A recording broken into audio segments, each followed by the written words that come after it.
आप देख रहे हैं एवन मुशायरा मीडिया पर।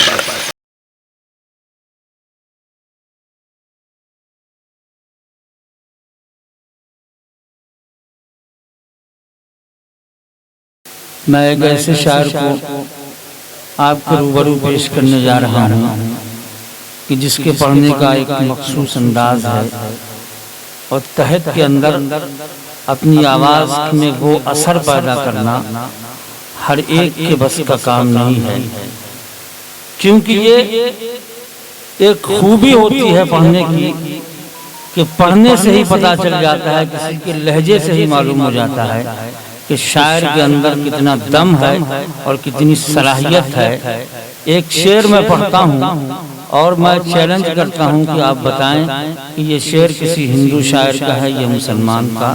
शेर सिर्फ ये है, औकात से ज्यादा खनकते नहीं कभी, औकात से ज्यादा खनकते नहीं कभी, सिक्के हमारी जेब के ईमानदार। कोई बता सकेगा कि ये शायर कौन है जिसने ये शेर कहा है? ये हिंदू है या मुसलमान है? ये कमाल होता है शायरी का कि शेर जो है वो बताता है कि शायर हिंदू है या मुसलमान है, इससे बात नहीं है। शायर जो है वो बड़ा शायर है और बड़े दिल वाला है, अजीम है। ये श्री वीरेंद्र कुमार श्रीवास्तव हमदम गोरखपुरी का शेर है।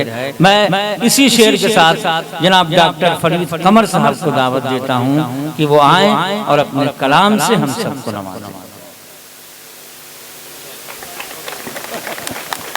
बहुत शुक्रिया आप तमाम हज़रात का। जनाब साहब से इजाज़त जी आता हो। अपनी बात शुरू करता हूँ।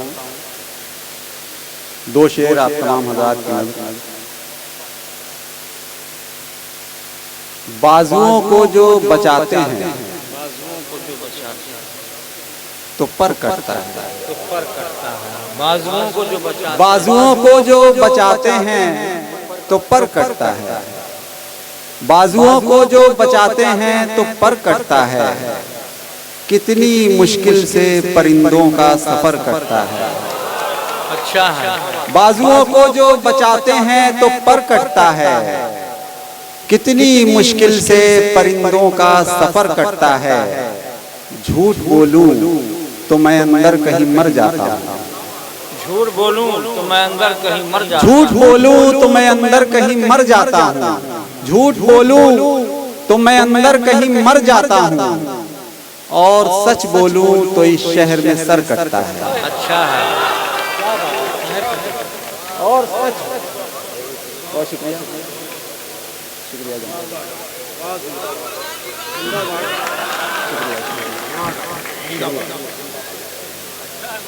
झूठ बोलूं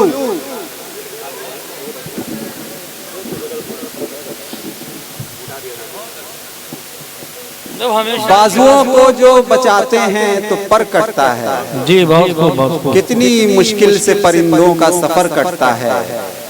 झूठ बोलूं तो मैं अंदर कहीं मर जाता हूँ, और सच बोलूं तो इस शहर में सर कटता है। दो शेर और आपकी नजर। लहू लहू हो रहे हो मंजर, लहू लहू हो रहे हो मंजर, मगर नजर में गुलाब रखना, मगर नजर में गुलाब रखना। लहू लहू हो रहे हो मंजर, मगर नजर में गुलाब रखना।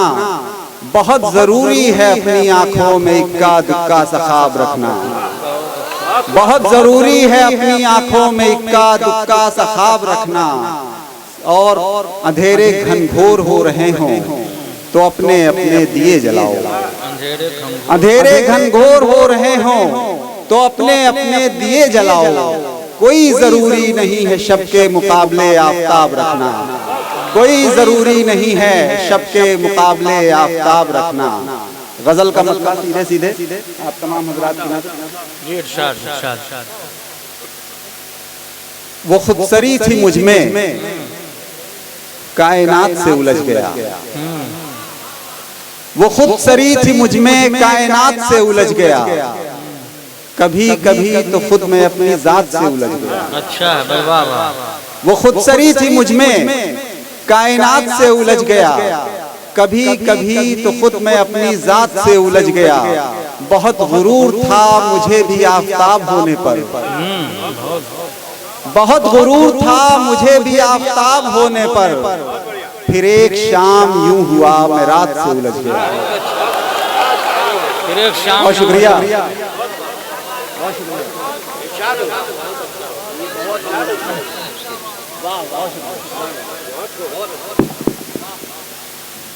वो खुदसरी थी मुझ में, कायनात से उलझ गया। कभी कभी तो खुद मैं अपनी जात से उलझ गया। बहुत गुरूर था मुझे भी आफताब होने पर, बहुत गुरूर था मुझे भी आफताब होने पर। फिर एक शाम यूं हुआ मैं रात से उलझ गया। वो साथ था तो जिंदगी के रास्ते भी सहल थे, वो साथ था तो जिंदगी के रास्ते भी सहल थे। फिर उसके बाद मैं भी मुश्किलात से उलझ गया। अच्छा है। वो साथ था तो जिंदगी के रास्ते भी सहल थे। फिर उसके बाद मैं भी मुश्किलात से उलझ गया। और आखिरी शेर इस गजल का कि अंधेरे धीरे धीरे सारी रोशनी निकल गए, अंधेरे धीरे धीरे सारी, अंधेरे धीरे धीरे सारी रोशनी निकल गए। तो एक दिया जला और आके रात से उलझ गया।